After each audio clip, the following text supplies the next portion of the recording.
Hello, Raketera Vlog viewers! Welcome back sa inyong pinakamahal na Showbiz Updates channel.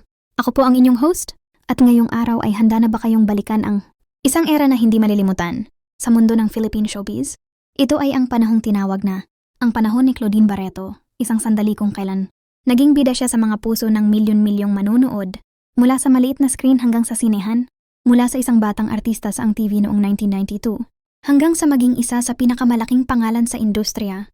May kwento ang kanyang pag-akyat sa tuktok at handa kami na ibahagi ito sa inyo ngayong araw. Kaya kung handa ka ng balikan ang mga nakakakilig na eksena, mga nakakaiyak na drama, at ang kasikatan na tinawag na Claudine Fever, hindi ka pwedeng maiwan. Manatiling nakatutok dahil maraming kwentong ibabahagi natin ngayon. Simula nung huli ng 1990s hanggang unang bahagi ng 2000s, nangingibabaw si Claudine Barreto bilang isa sa pinakamalakas na bida ng ABS-CBN. Nagsimula ang kanyang landas. Patungong kasikatan ng gampanan niya ang papel ni Olivia sa iconic na teleseryeng Mula sa Puso noong 1997, ang kwento ng isang batang babae na hinahanap ang tunay na ina.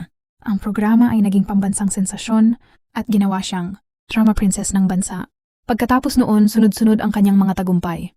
Noong 1999, ang Saan Ka Man Naroroon kung saan siya ay nagtampok bilang tatlong magkakapatid, patunay ng kanyang husay sa pag-arte. Noong 2001, ang Sa Dulo ng Walang Hanggan na naging isa sa pinakamataas na rating na teleserye noong panahong iyon. Noong 2004, ang Marina, ang kauna-unahang fantaserya ng bansa na nagpasimula ng bagong uso sa lokal na telebisyon.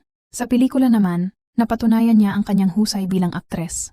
Ang Anak noong 2000, kasama si Vilma Santos, ay naging critically acclaimed at nagdala sa kanya ng mga parangal. Ang Got to Believe noong 2002 kasama si Rico. Yan ay naging box office hit at naging isa sa pinakakilalang romantic comedy sa kasaysayan ng Philippine cinema.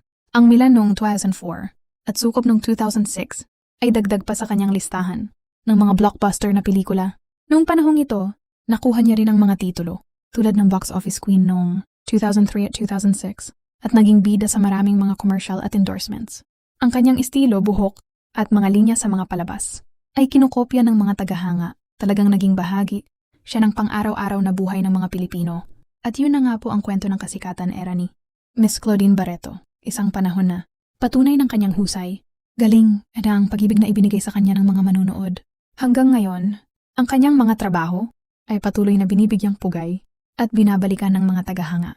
Alam niyo ba, kahit ngayong mga panahong ito, marami pa ring mga bagong manunood ang nahuhumaling sa kanyang mga klasikong palabas. Patunay na ang kanyang legasya ay buhay na buhay pa rin. Ngayon, tanong ko sa inyo, anong pinakapangungunahing dalawa ni Claudine Barreto ang pinaka? Nakakaalala ka?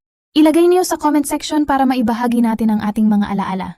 At bago tayo magtapos, hindi niyo malilimutan na i-like, share, at i-subscribe sa Raketera Vlog para hindi kayo mawawala ng bago at masasarap na showbiz updates. Pindutin din ang bell button para abiso kayo tuwing may bagong video tayong ilalabas.